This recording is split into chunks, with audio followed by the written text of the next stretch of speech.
اسی انداز سے پیارے پیغمبر علیہ الصلاۃ والسلام نے اور اتنے امور بیان فرما دیے جو ہم عام روٹین کے اندر دیکھتے ہیں کہ ہمیں شاید اس کے اوپر پوری توجہ بھی نہیں ہوتی۔ پیارے پیغمبر علیہ الصلاۃ والسلام نے فرمایا، میرے ساتھیوں کیا میں تمہیں نماز سے اچھی چیزیں نہ بتا دوں؟ اچھا، آج کسی کے سامنے بات کی جائے نا کہ نماز سے اچھی، تو نمازی لوگ شاید ویسے ہی سر پھاڑ دے کہ یہ تو کون سی بات کرنے لگا ہے۔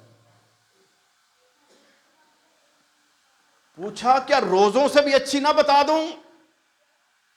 صحابہ کرام اور متوجہ ہوئے کہ پیارے پیغمبر علیہ السلام جو کائنات کے سب سے زیادہ ذہین و فطین ہیں، عقل مند ہیں، دانا ہیں، فہم و فراست کے مالک ہیں، جن کے لیے ہم اپنی جانیں قربان کرتے ہیں، یہ فرما رہے ہیں کہ نماز سے بھی بہتر، حتیٰ کہ صدقے سے بھی بہتر۔ صحابہ کرام جب مکمل متوجہ ہو گئے تو فرمایا لوگوں کو آپس میں ملا دینا، آپس میں جوڑ دینا، آپس میں صلح کرا دینا، فرمایا نماز سے بھی بہتر ہے، صدقے سے بھی بہتر ہے۔ یہ جو ہمارے ملک میں آگ لگی ہوئی ہے نا، انتشار ہی انتشار، یہ شیطان کا کام ہے، یہ کفار کی پلاننگ ہے، ڈیوائیڈ اینڈ رول، ان کو پھاڑو، ٹکراؤ، لڑاؤ اور ان پر اپنی حکومت کرو۔ سارے یہ تماشوں میں لگے ہوئے ہیں نا۔ ہوا پتہ کیا ان دنوں میں؟ وہ جو ٹرانسجینڈر بل تھا قومی اسمبلی سے سینٹ میں گیا، سینٹ والوں نے شرعی عدالت میں بھیج دیا، ہم مطمئن ہو گیا کہ جی بریک لگ گئی ہے۔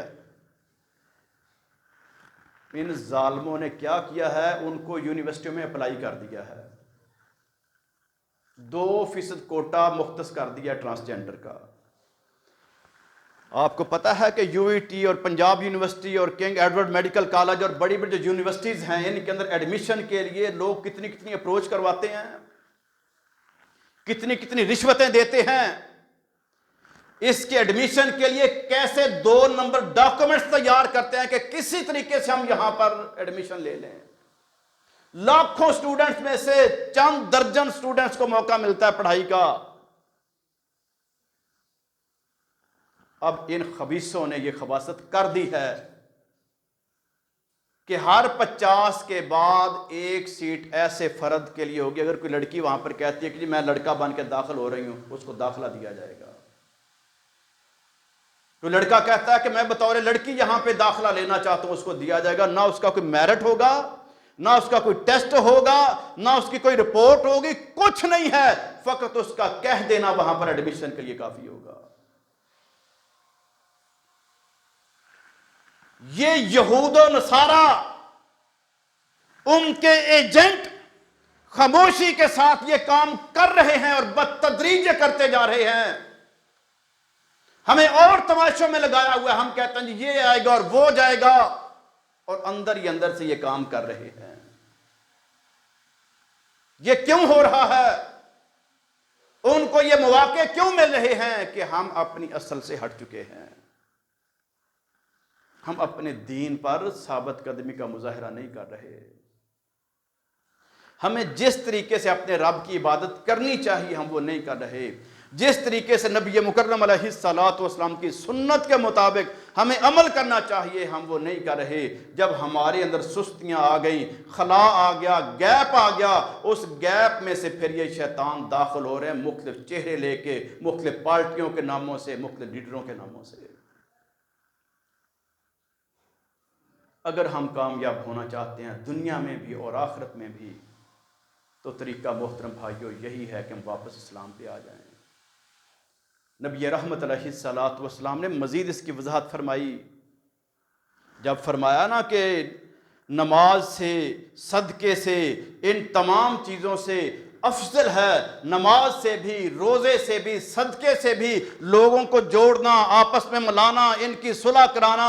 بے شک وہ فیملی ممبرز ہیں، باپ بیٹا ناراض ہیں، ان کو ملا دینا، کوئی اور رشتہ دار ناراض ہے ان کو ملا دینا، کوئی محلے والا ناراض ہے اس کو جوڑ دینا۔ کہیں پر کسی لیول پہ بھی جب یہ علیحدہ علیحدہ ہوں، جب ان کو قریب کر دیا جاتا ہے، جو ملانے والا ہے اس کے لیے نماز سے بھی زیادہ، روزے سے بھی زیادہ، صدقے سے بھی زیادہ اجر ہے۔ پھر اس کی وضاحت فرمائی پیارے پیغمبر علیہ السلام نے کہ یہ جو مسلمانوں میں علیحدگی ہے نا، مسلمانوں میں جدائی، دوری، فرقہ پرستی، وہ بے شک سیاست کے نام پہ ہو، وہ مسلک کے نام پہ ہو، وہ ملکوں کے نام پہ ہو، کسی بھی لیبل پہ جب امت ٹوٹتی جاتی ہے، بکھرتی جاتی ہے، اس کا شرازہ بکھرتا ہے، یہ منتشر ہوتے ہیں، نبی رحمت علیہ السلام نے فرمایا یہ علیحدہ علیحدہ ہونا دین کو مونڈ کے رکھ دیتا ہے، دین کو مونڈ دیا جاتا ہے، دین پیچھے چلا جاتا ہے، پھر تعصبات آگے آتے ہیں۔ کوئی کہتا جی میری یہ برادری ہے، کوئی کہتا جی میری یہ پارٹی ہے، کوئی کہتا جی میرا فرقہ یہ ہے، کوئی کہتا میری زبان یہ ہے، میرا رنگ یہ ہے، یہ اپنی اپنی تقسیموں کے اندر الجھتے چلے جاتے ہیں اور شیطان ان پر غالب آتا ہے۔